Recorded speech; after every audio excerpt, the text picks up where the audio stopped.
Hello students, today in your geometry class we're going to be working on vectors.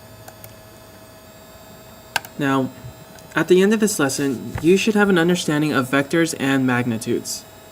Now, vector is anything with quantity, or any quantity with magnitude and direction. The initial point counts as our starting point. The terminal point is the end point.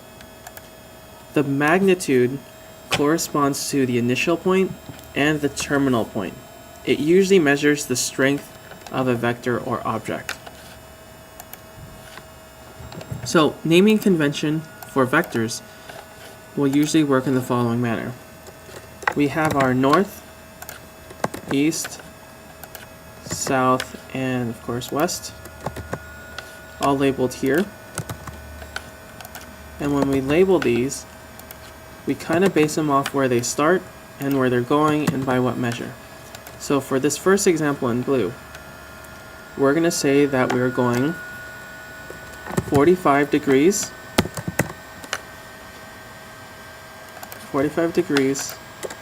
east of north.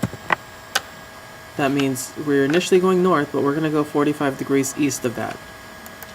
So for the second one, we should be saying that we are going 30 degrees. Hopefully you figured out it's south of west. You'll notice that 30 degrees started on the west line and they went downwards, which means it went south of west.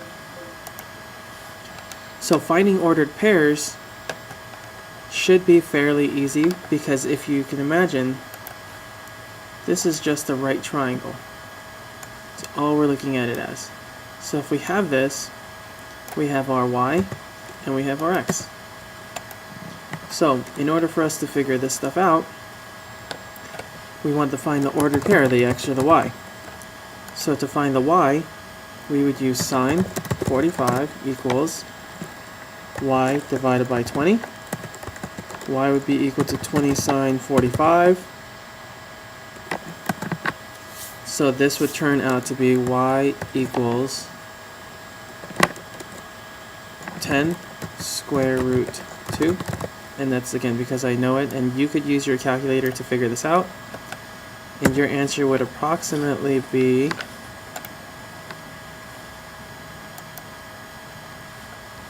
let's clear this. So we want sine of 45 times 20.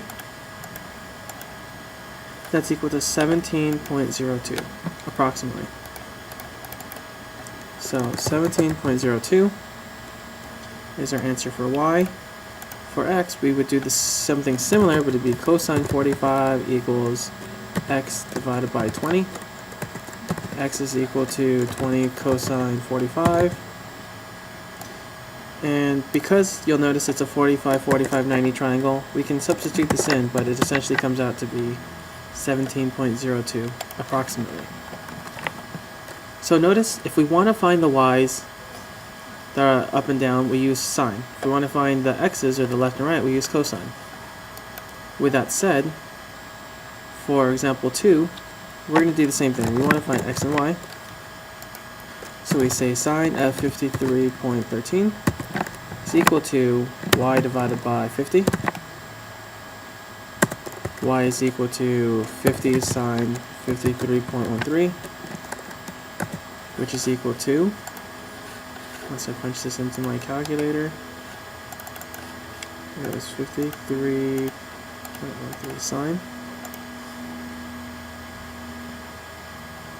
times, I believe it was 50.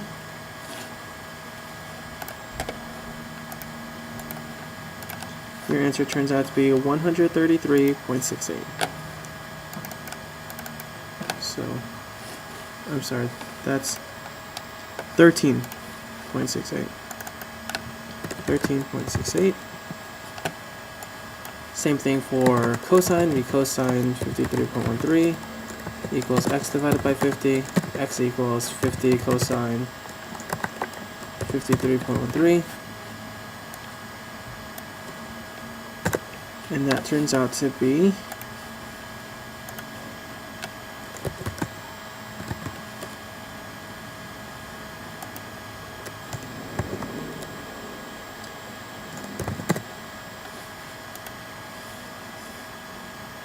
That doesn't work out nicely. Oh, this is... You'll notice that I just did this, and I just noticed I'm in radians, so I need to switch that back into degrees. So, we're going to say 53.13 cosine times 50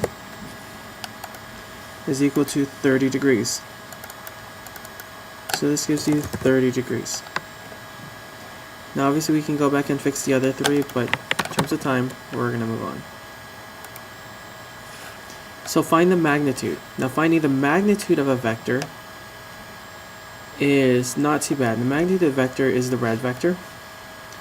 We're going to illustrate. It says a man walks west 5 miles. So you'll see we drew a dashed line going west 5 miles, so 5. Then he walks north 12 miles. What is the direction and the magnitude of the person? Now, to be clear, they want the direction and the magnitude. So we're going to use a quick math symbol here because I think it's important that you guys see it. A lot of times mathematicians use theta for our angle, and theta just mentions that that's what our angle is. So theta is our angle and x is the magnitude. So this should be fairly easy because you see a right triangle. Using the Pythagorean theorem, we find out that our x is equal to 13 because it's a 5, 12, 13 right triangle.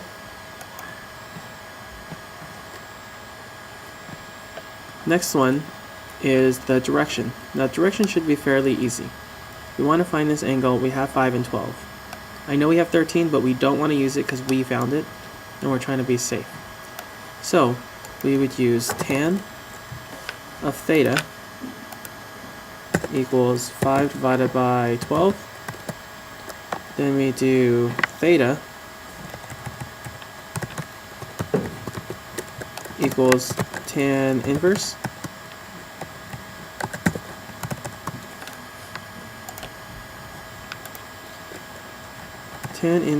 of 5/12. Let's add into the calculator. So 5/12. And we're doing tan inverse of that.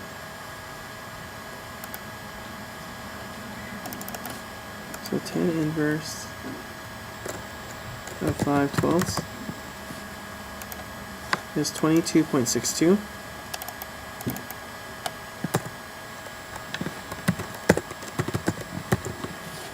Just double check that answer. 22.62. That's what our answer is. Next one,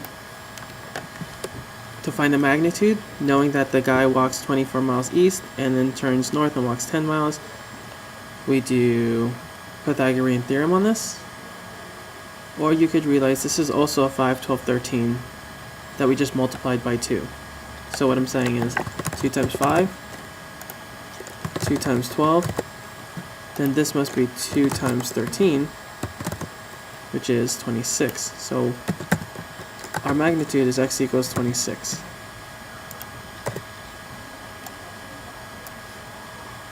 To find the angle, to find our theta,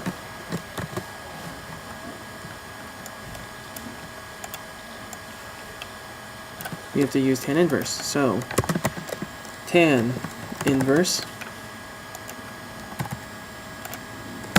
of 10/24 is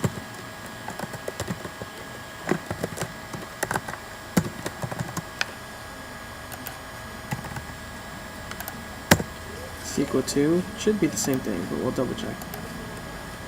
So tan inverse of 10/24, 22.62.